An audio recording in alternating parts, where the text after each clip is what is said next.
Hey Facebook, hey YouTube, let's talk.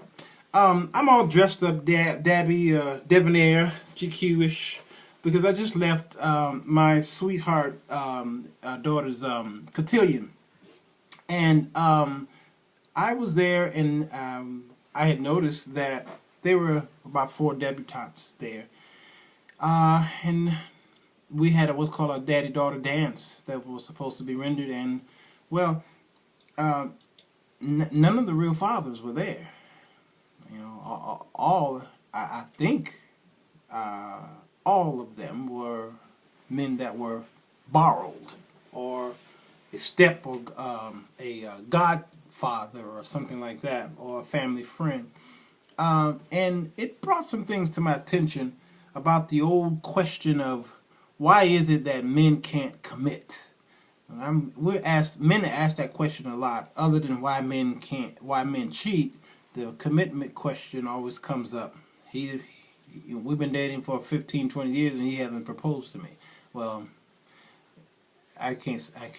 Anyway, I was at one of my favorite places, Cracker Barrel, and I saw some of these old candies from the 1970s that all of you can recognize and can probably start slobbing at the mouth. It's Charleston Chew. So one of my favorites back in the day. Also, our favorite Chico stick. You know, you bite into that. Hopefully, your teeth were in good shape because they fall out. Other than the Jawbreakers, you remember the Jawbreakers and these guys, Mary Jane. Great candy. Bit of honey. You know, these are my favorite. I picked them up. I spent more on the candy than I did the dinner that night. And I began to think about reflection, about how men are raised in their homes. A lot of times men have issues with their ladies because of the lack, things that did not happen. Not so much the things that did happen in a boy's life. There are things that did not happen in his life which causes him to act the way he does today. Y'all read the famous book, The 5 Love Languages, and one is touch and one is affirmation, and on and on and on.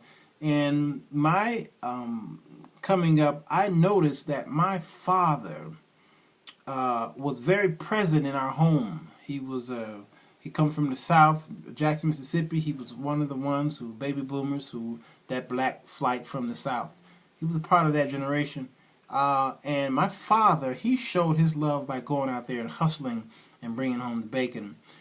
I don't remember him embracing me and hugging me and telling me he loves me.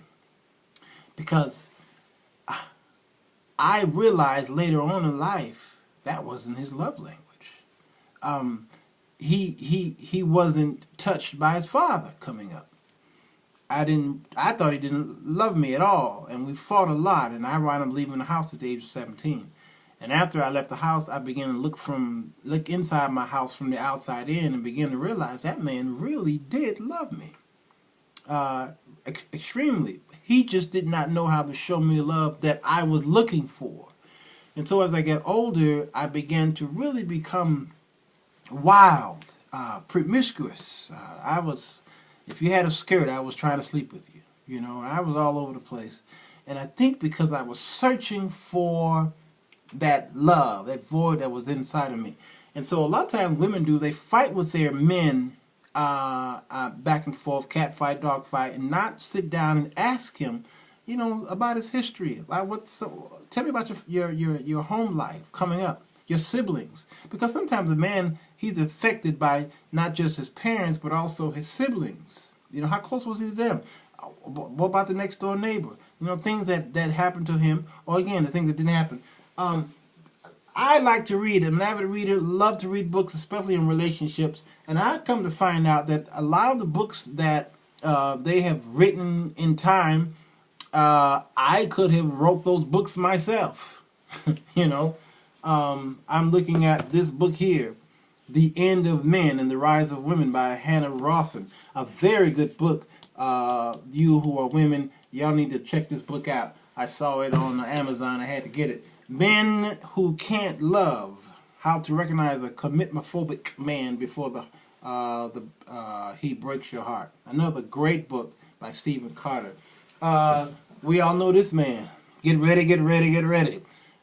So you call yourself a man. And then Men Are From, y'all know that one, right? Yeah. And then Real Men Have Feelings Too by Gary Oliver. Okay, all these are great books. I even have the Steve Harvey book, Act Like a Woman and Think Like a Horse. I don't, whatever the name of it is. But I have that too. I could have wrote all these books because of my relationships with women and my relationships with men as well on how men act. No, I'm not gay. I'm as straight as they come. 100% pure beef. I don't even like to shake a man's hand too long. You know, I shake his hand after 5 seconds with bruh, let go, let go. So there are some things that you need to understand and discuss with your man to find out why he can't commit. And a lot of times we all understand the average thing is the absence of the father. There was no father in the home. That's one thing. But can a man continue to use that excuse for his actions towards you because there was no father in the home? How long can he do that? He is justified, but then he needs to latch on to some father figures in his life. You know that he can find some father figures, and if he can't do that, then there needs to be counseling done. Unfortunately, though, when you ask your man to go to counseling, he ain't going.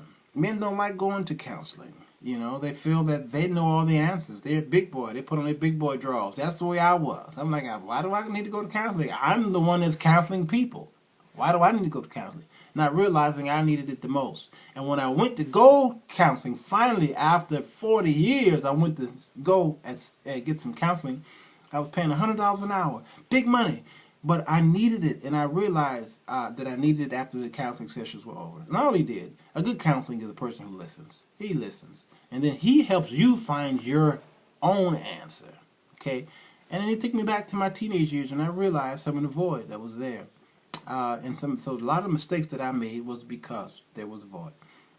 So, ladies, men can't commit because he's afraid. Some of them are afraid. And then number two, a lot of times when you're looking for that chivalry man, the man to open up your door and tip his hat and pull his coat off when you're cold and all these things that gentlemen do. When he don't do those things, a lot of times some of these men don't know to do them because he has no example. He didn't have any. He didn't have a father or a father figure around to show him those things. So you can't always beat up men when they don't act like a man or a gentleman. You know, you have to. And he may not be the one for you anyway, because if that's your desire in a man, you need to move on because he may not be for you. Because if you find yourself, I find ladies I see them forcing men into relationships saying that I'm the best thing for you, I can help you, yada, yada, yada. But he needs more help than just that woman. He needs some professional help that you can't help him with. And then you bring this patient into your life. And then he wastes 10, 15, sometimes 20 years of your life because he's continuing to be a patient in your life and not your right hand. And that's unfortunate. And I've done that to women. I'm better now, much better now. I take my time. I don't dive into relationships. I'm a divorced man, and I've learned my lesson well. And I'm taking it very easy. And I'm sniffing around, making sure that what I smell is not what I used to smell. There are a lot of women who are having some mental problems, some issues, and a lot of times they have those problems and issues because men have caused them. Not all, but men have caused some of them. The average woman you find, if she's in her 30s, she has, or if she's reached 40 by now, she has gone through several men. Several toxic relationships. Why is that? Is it her or is it the man? There's so many men that are so dysfunctional that sometimes it takes her a while to find that just right one. So yeah, we need to talk about this. Pick up the phone and call 1-800-CALL-WALTER.com. Or yeah. Anyway, I'm gonna go because I can ramble on. So see if you can get your man some help. But if you have to force a man to do certain things, because you want him in your life. Don't do that. Men don't like to be forced, all right? Because we are conquerors. We are competitors. We are the chasers. And a good, I like to watch the Animal Kingdom, and that leopard, when he goes after that gazelle, he finds, first of all, he finds a weak one, and he goes after that gazelle, and he grabs it, and he takes it up the tree, and he devours it in the tree by himself. But if he goes and if he finds a gazelle dead on the ground already, he sniffs it and finds that it has been diseased. He won't eat it. He won't touch it. And he's hungry, but he won't touch it. And that's what men do. A good man, he'll find that you're diseased. You've been sleeping around with everybody, Joe, Johnson, Michael, Craig, and all them people. He ain't taking you home to mama. He will not introduce you to his mama. He might introduce you to his daddy.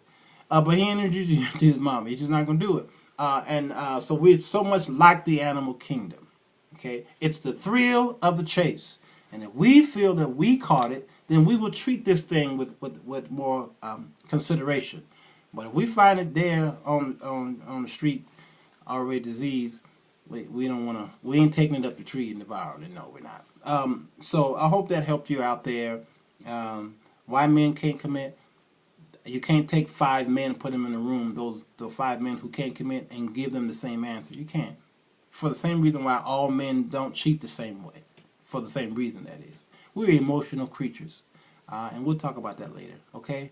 All right. Listen, I had a great time. I'm going to enjoy my, this Chico stick. Because these suckers are good. All right. Love you guys. Bye.